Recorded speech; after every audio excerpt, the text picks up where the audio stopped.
भारत कल और आजकल। भारत कल, आज और कल, ये नाम ही बताता है कि हम इस चैनल पे भारत के भूत, वर्तमान और भविष्य की बातें करेंगे।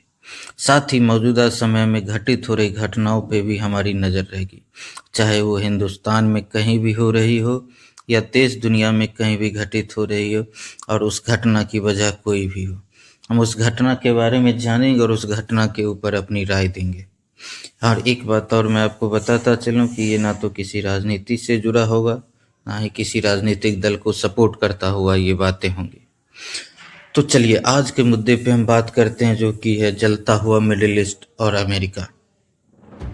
जैसा कि अब तक आप सबों को पता चल चुका होगा कि ईरान के ऊपर अमेरिका और इजराइल ने एक साथ मिलकर हमला कर दिया है। वहीं दूसरी तरफ अफगानिस्तान और पाकिस्तान पहले से ओपन वॉर की स्थिति में बैठे हुए हैं।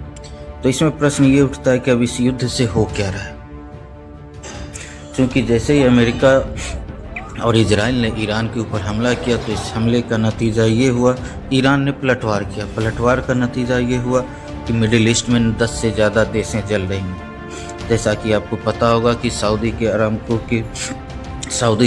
पे, जो कि उसका सबसे बड़ा तेल भंडार था, उसके ऊपर ईरान ने हमला कर दिया। उस हमले का नतीजा क्या हुआ?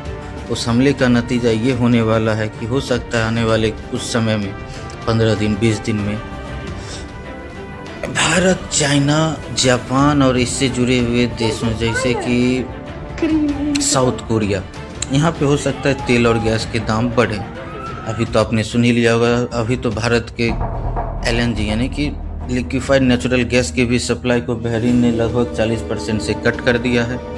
वहीं स्टार्ट ऑफ हॉर्मुज़ से जो वो एक 33 किलोमीटर की वो सकरी सी जो समुद्र की रेखा है ईरान से लगी हुई, जहाँ पे कि ईरान ने खुला ये आदेश दे रखा है कि अगर किसी जहाज़ ने यहाँ से आने जाने की कोशिश की तो उसे मार गिराया जाएगा। इसका नतीजा ये है कि लगभग भारत हो या चाइना हो, दोनों ही देशों के 40% से ज़्यादा तेलों की सप्लाई रुक गई है।